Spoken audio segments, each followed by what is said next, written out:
कर्म बड़ा या भाग्य। इस दुनिया में दो तरह के इंसान हैं।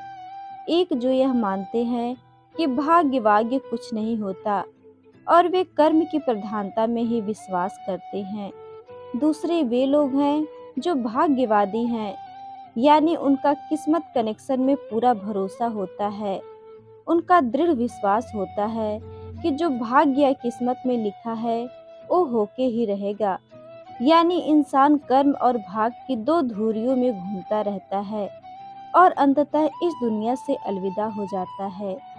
एक बार की बात है कि देवर्षि नारद वैकुंठ धाम गए। वहां उन्होंने भगवान विष्णु को प्रणाम किया और श्री हरि विष्णु भगवान से कहा, हे प्रभु, पृथ्वी पर अब आपका प्रभाव कम हो रहा है। धर्म की राह पर चलने वालों को कोई अच्छा फल नहीं मिल रहा और जो पाप कर रहे हैं उनका सब भला हो रहा है। उनके मजे ही मजे हैं। तब श्री हरि विष्णु भगवान ने कहा, ऐसा नहीं है नारद, जो भी हो रहा है सब नियति के कारण हो रहा है। नारद बोले, प्रभु, मैं तो यह सब पृथ्वी लोक से देखकर आ रहा हूँ। पापियों को अच्छा फल मिल रहा है और भला करने वाले, धर्म के रास्ते पर चलने वाले लोगों को बुरा फल मिल रहा है। श्री हरि विष्णु भगवान ने कहा, नारद, कोई ऐसी घटना बताओ जो तुमने देखा हो। तब नारद जी ने कहा, अभी मैं पृथ्वी लोक के एक जंगल से आ रहा हूँ। मैंने देखा कि वहाँ एक गाय दलदल में फंसी हुई थी। कोई उसे बचाने वाला नहीं था। तभी एक चोर उधर से गुजर रहा था। वह चोर गाय को फंसा हुआ देखकर भी नहीं रुका, बल्कि वह उस पर पैर रखकर दलदल नाक कर आगे निकल गया। आश्चर्य तो तब हुआ जब आगे जाकर उस चोर को सोने की जगह मोहरों से भरी एक थैली मिली। थोड़ी देर बाद वहां से एक वृद्ध साधु गुजरा। उसने उस गाय को दलदल में फंसा देख उसको बचाने की पूरी कोशिश की।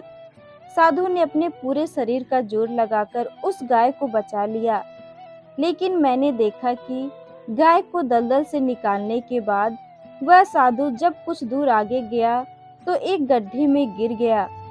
हे प्रभु, अब आप ही बताइए, यह कौन सा न्याय है। देवर्षि नारद की पूरी बात सुनने के बाद श्री हरि बोले, यही तो सही हुआ नारद।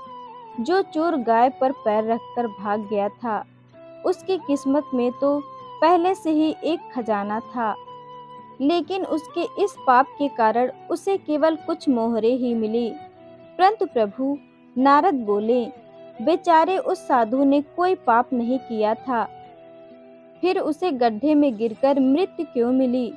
तब श्री हरि विष्णु भगवान ने नारद जी को समझाया, नारद, उस साधु को गड्ढे में इसलिए गिराना पड़ा क्योंकि उसके भाग्य में उस समय बहुत ही कष्टदायक मृत्यु लिखी थी, लेकिन गाय को बचाने के कारण उसके पुण्य बढ़ गए और उसकी मृत्यु एक छोटी सी चोट में बदल गई, जिससे उसे मृत्यु के समय बहुत ही कम दर्द का आभास हुआ और वह स्वर्ग के भागी बना।